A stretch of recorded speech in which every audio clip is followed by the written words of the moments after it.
तो आज मैं एक्सप्लेन करने वाला हूँ सेम नेम की मैंगा पर बेस्ड मूवी जिसका नाम है आई एम ए हीरो। तो कहानी की शुरुआत में हम हिडियो नामक एक आदमी को देखते हैं जो कि एक मैंगा आर्टिस्ट होता है और वो अपनी मांगा पर बहुत कड़ी मेहनत करता है, लेकिन उसकी मांगा को कोई भी पब्लिशर नहीं मिलता। इसीलिए वो एक छोटी सी नौकरी करने लगता है और इस बात से उसकी गर्लफ्रेंड टेको को बहुत बुरा लगता है क्योंकि हिडियो की मांगा को कोई भी पब्लिश नहीं कर रहा था। टेको अब हिडियो से फ्रस्ट्रेट हो चुकी थी क्योंकि वो उसी के अपार्टमेंट में रहता और खाता था, लेकिन अभी भी हिडियो पूरी मेहनत से अपनी मैंगा पर काम कर रहा था ताकि उसकी मैंगा पब्लिश हो सके और वो फाइनेंशियली स्ट्रांग हो जाए। इसके बाद वो अपनी गर्लफ्रेंड को खुश रख सके। पर एक दिन टेको हिडियो से इतनी ज्यादा परेशान हो जाती है कि वो उसे अपने घर से निकाल देती है। अब हिडियो के पास एक शॉटगन होती है जिसका उसके पास लाइसेंस भी था, इसीलिए हिडियो टेको से शॉटगन का लाइसेंस मांगता है क्योंकि अगर वो बिना लाइसेंस की शॉटगन लेकर बाहर गया तो पुलिस उसे पकड़ सकती थी। इसीलिए टेको उसे उसकी गन का लाइसेंस दे देती है और उसे यहाँ से भगा देती है। हिडियो भी यहाँ से चला जाता है। इसके बाद हमें न्यूज चैनल से पता चलता है कि शहर में एक ZQN नाम का वायरस फैल रहा है जिसके चलते लोग एक दूसरे को काट रहे हैं, जिससे वो वायरस बहुत तेजी से फैल रहा है। इसीलिए सरकार की तरफ से सभी लोगों को घर में सेफ रहने का सजेशन दिया जाता है। इधर हम हिडियो को देखते हैं जो अकेला ही पार्क में बैठा था क्योंकि उसके पास घर नहीं था, वो अब बेघर हो चुका था। अगले दिन हिडियो अपने ऑफिस जाता है जहाँ पर हम उसके बाकी के कलीग्स को देखते हैं। इनमें 2 लड़के और एक लड़की थी और एक इनका बॉस था। यहाँ हमें ये भी पता चलता है कि इनके बॉस और इस लड़की का अफेयर चल रहा है, यानी कि इलू इलू। खैर अब ये सभी मैंगा को जल्दी से जल्दी खत्म करने के लिए यहीं पर रुक जाती हैं और यहीं पर हिडियो की आंख लग जाती है। लेकिन तभी उसे उसकी गर्लफ्रेंड टेको का कॉल आता है और वो कहती है कि मैंने तुम्हें गुस्से में कुछ ज्यादा ही कह दिया, तुम वापस आ जाओ। अब हिडियो को उसकी आवाज सुनकर ऐसा लग रहा था जैसे वो बीमार हो। अब क्योंकि ज्यादा रात हो गई थी इसीलिए हिडियो टेको के घर नहीं जाता, लेकिन अगली सुबह तुरंत वो टेको के घर आता है और टेको को दरवाजा खोलने के लिए कहता है, लेकिन टेको दरवाजा नहीं खोलती। इसीलिए हिडियो टेको को कॉल करने की भी कोशिश करता है लेकिन टेको कॉल पिक नहीं करती। लेकिन जब वो लेटर बॉक्स की जगह से अंदर झांकता है तो पाता है कि टेको बहुत अजीब तरीके से हरकतें कर रही है। हिडियो टेको को आवाज लगाता है जिसे देख टेको अजीब हरकतें करते हुए हिडियो के पास आती है और उस पर अटैक कर देती है। हिडियो टेको से अपने आप को बचाता है और उसे वापस घर में कैद करने की कोशिश करता है, लेकिन टेको अपने हाथ और पैर दोनों से उस पर हमला कर देती है और वो दरवाजे को अपने दांतों से काटने भी लगती है, जिस दौरान उसके सभी दांत टूटकर गिर जाते हैं। इसके बाद टेको हिडियो को उठाकर घर के अंदर फेंकती है और उसे मारने लगती है। वो उसके हाथ पर काटने की कोशिश करती है पर हिडियो अपने आप को बचाने की कोशिश करते हुए टेको को धक्का दे देता है, जिससे टेको के सर में हिडियो का एक अवार्ड घुस जाता है, जिससे उसकी मौत हो जाती है।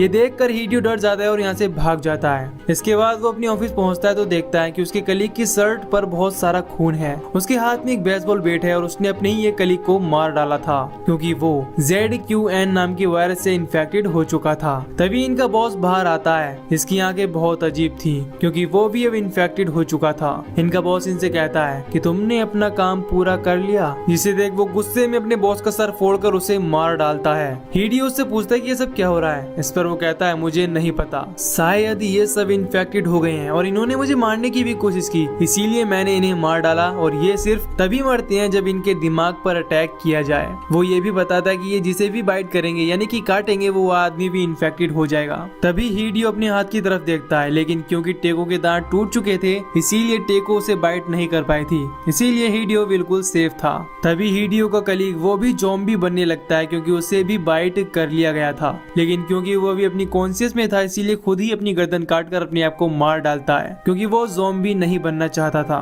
जो बाद में और लोगों को मारकर उन्हें खाता और इन्फेक्ट करता।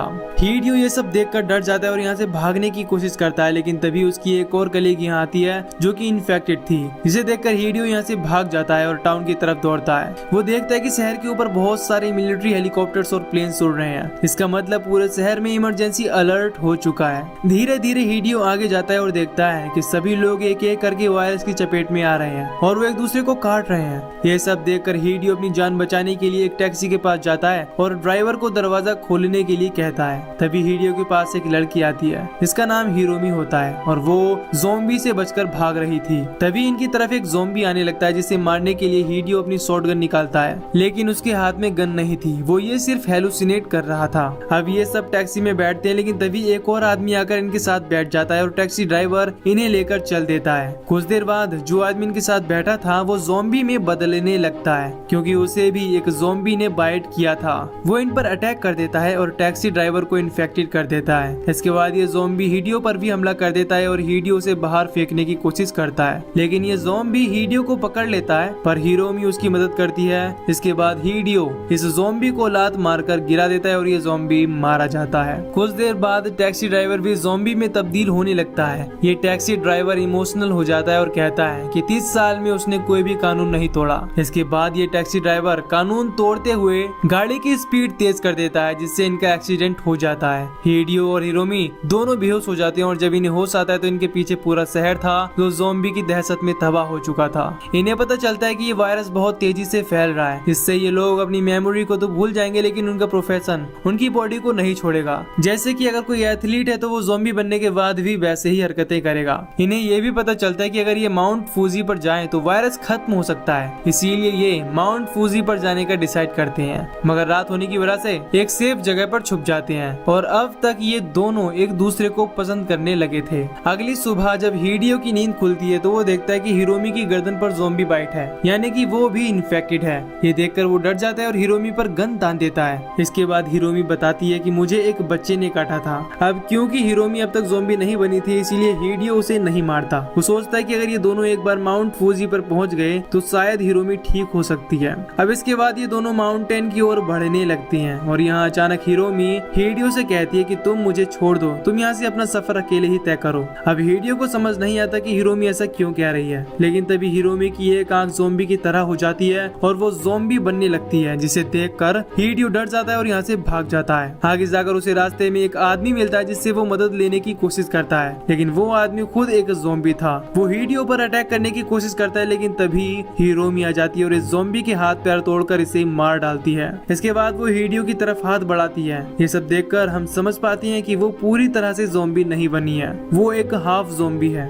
खैर बहुत समय तक जैसे तैसे करके ये रूखा सूखा खाकर जंगलों में ही समय बिताने लगते हैं और अपना सफर जारी रखते हैं। एक दिन ये दोनों मेन रोड पर आते हैं जहाँ पर हिडियो को एक शॉपिंग कार्ट मिलता है, जिसमें वो हिरोमी को बैठाकर आगे बढ़ने लगता है। तभी वो एक मॉल पर रुकता है और देखता है कि वहाँ की हालत भी खराब है और सब कुछ तबाह हो चुका है। यहाँ पर हिडियो नए नए कपड़े पहनता है। तभी यहाँ इसी शॉप का मालिक आ जाता है जो कि पूरी तरह से ज़ॉम्बी बन चुका था। वो कहता है तुम्हें क्या चाहिए। इसके बाद वो हिडियो पर हमला कर देता है, लेकिन तभी यहाँ पर सुगुमी नाम की एक लड़की आती है जो उस ज़ॉम्बी को मार देती है और हिडियो की जान बचा लेती है। सुगुमी यहाँ अकेली नहीं थी, बल्कि सुगुमी की तरह और भी लोग थे जो यहाँ इन ज़ॉम्बी से बचकर रह रहे थे मॉल के टेरेस पर, ताकि ज़ॉम्बीज इनके पास ना आ सके।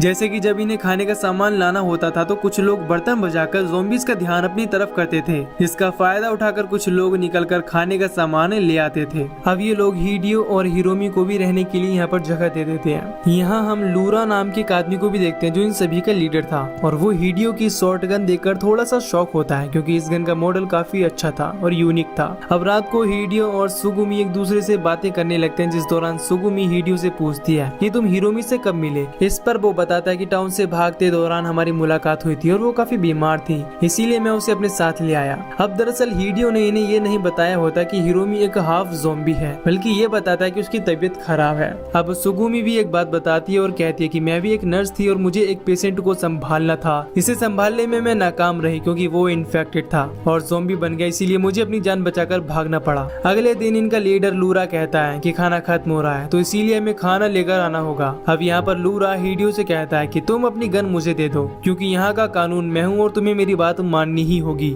हिडियो उसे अपनी शॉटगन देने से इनकार कर देता है। इस बात से लूरा और उसके साथियों को बहुत बुरा लगता है और वो हिरोमी को बाहर निकालते हैं और उसे मारने की धमकी देते हैं, पर क्योंकि हिरोमी हाफ ज़ॉम्बी थी इसीलिए वो अपनी ताकत का इस्तेमाल करके इनमें से एक आदमी को दूर फेंक देती है। इस दौरान उसकी आंखों से पट्टी उतर जाती है और सभी लोग पहचान जाते हैं कि ये एक ज़ॉम्बी है। हिडियो लूरा को धमकी देता है कि अगर तुमने हिरोमी को कुछ भी किया तो मैं तुम्हें शूट कर दूंगा, लेकिन लूरा फिर भी हिरोमी को वो से शूट करके मार डालता है। इसके बाद उसके आदमी हिडियो से उसकी गन भी छीन लेते हैं और उसे बहुत पीटते हैं। अब इसके बाद लूरा के जो साथी होते हैं वो लूरा को धमकी देते हैं और कहती हैं कि तुमने हिरोमी को क्यों मारा, तुम्हें हिरोमी को हमारे हवाले करना था। अब ये सुनकर हम समझ पाते हैं कि लूरा के साथी बहुत ज्यादा ठरकी थे। खैर इसके बाद लूरा के आदमी कहते हैं कि तुम कोई खास नहीं हो, यहाँ हम सब एक जैसे हैं, एक बराबर हैं। इधर हिडियो सुगुमी के पास जाता है जहाँ सुगुमी उसे बताती है कि हिरोमी अभी भी जिंदा है, उसकी धड़कनें चल रही हैं। अब यहाँ सुगुमी हिडियो से कहती है कि मैं हिरोमी का ख्याल रखूंगी। अब इसके बाद सभी लोग मिलकर खाना लेने के लिए जाते हैं और खाना इकट्ठा करने लगते हैं, लेकिन लूरा वो कंट्रोल रूम में जाता है क्योंकि वो अपने साथियों से अपनी बेइज्जती का बदला लेना चाहता था। वो दिखाना चाहता था कि यहाँ सिर्फ एक ही लीडर है और वो है वो खुद।